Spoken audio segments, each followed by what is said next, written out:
Hello, I am very blonde now. Okay, next. Today I am actually going to be talking about Adobe Illustrator, which is another one of the Adobe Creative Cloud products, programs. Illustrator is good for a little bit of everything. I haven't gone over InDesign, but it's almost a mix of InDesign and Photoshop. I'm just going to be making a fun something today.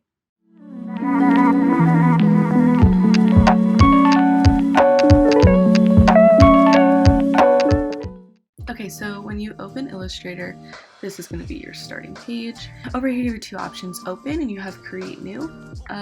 If you want to open an old file, you can do that, or you would just click down here, but we're going to create something new.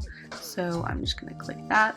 So when you open this, you can play with these on the top if you want to. I typically don't, just because right over here on the right side, you can set whatever size artboard you want to on your own. So you can do vertical or horizontal orientation, that's up to you. You can edit this once you've gotten into Illustrator, so it's really not that big of a deal.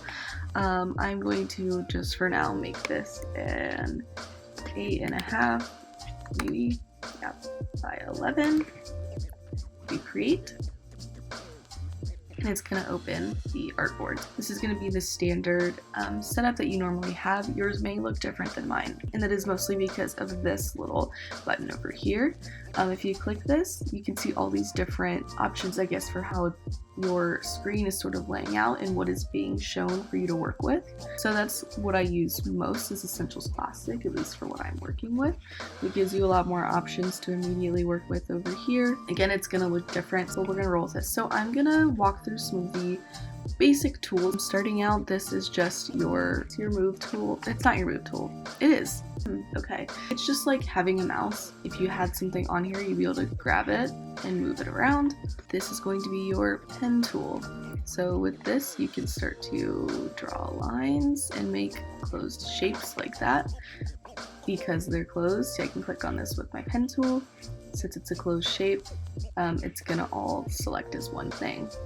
If I click on this, up here, down here, and over here are all showing the same thing at this very moment. It's showing the stroke and the fill of this object. So the stroke, you can change the size to make it thicker. You can change the color to make it whatever you want it to be. You can also, so if you double click on the one down here, it's going to pull this up and you can pick just about any shade that your heart could ever desire to choose for the stroke. It works very similarly for the fill. If I grab this again, I can grab it here, I can come up here, again down there. I'll grab here right now.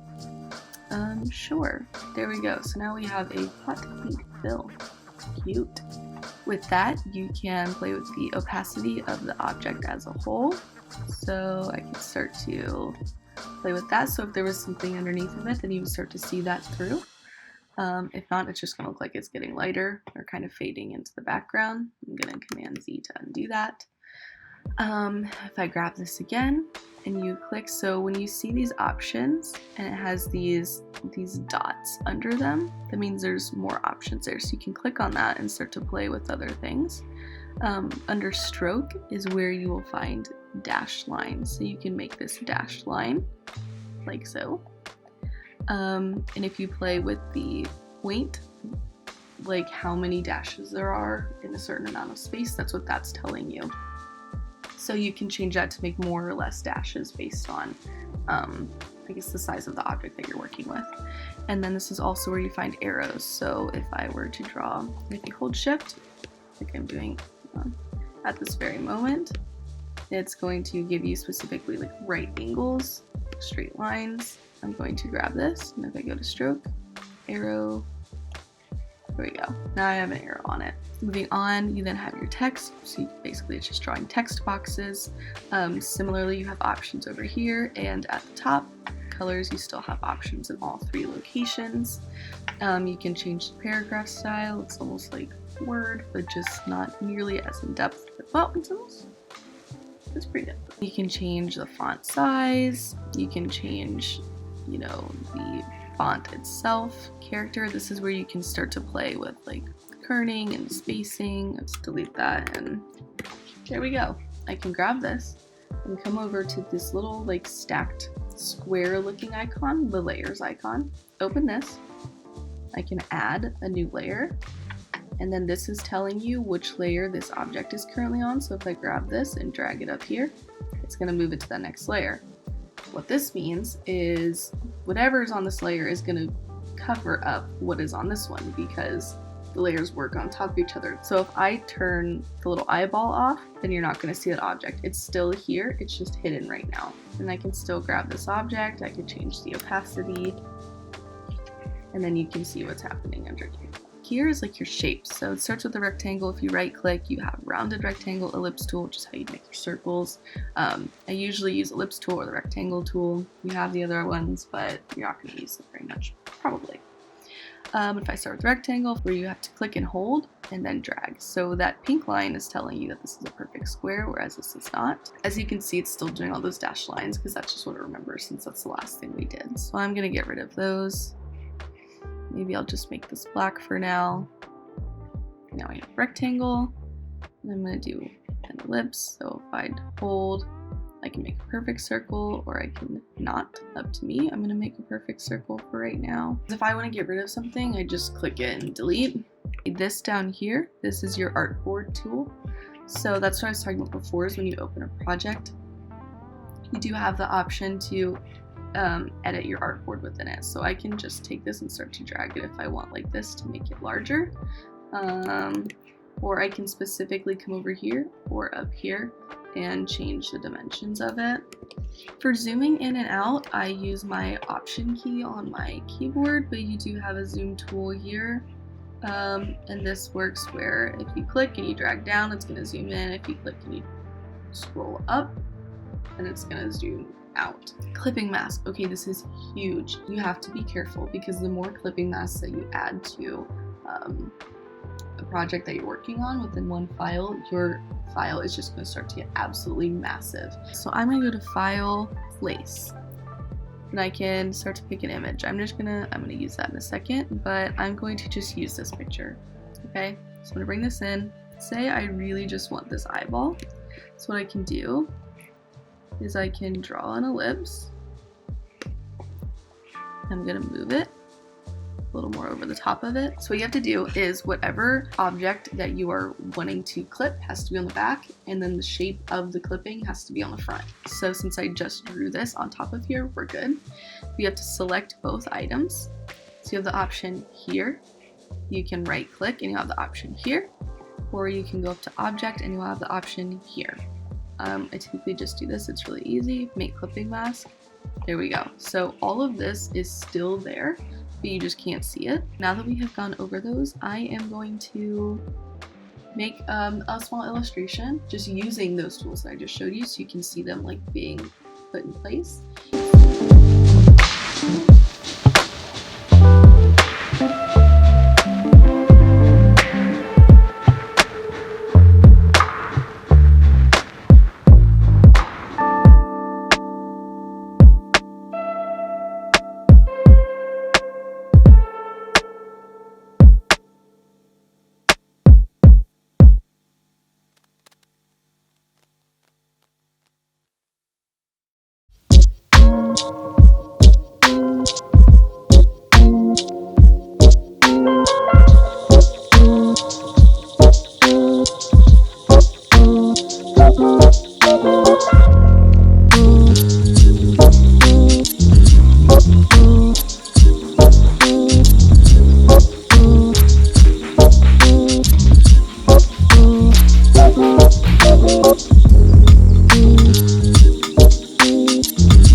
Okay, so that's most of it. I played with the background a little bit more, but here is the finished product for a little illustration. So I think it turned out pretty cute. Obviously it's not anything really complex, but fun and it's playful, but it's something that you can do. I mean, this is just like the tip of the iceberg with things that you can do with Illustrator. Yeah, I hope you enjoyed this. If you have any questions, please let me know. Leave your comments down below if you have any recommendations for me. If you enjoyed this video, please like and subscribe. Again, thank you, and I will see you guys next time.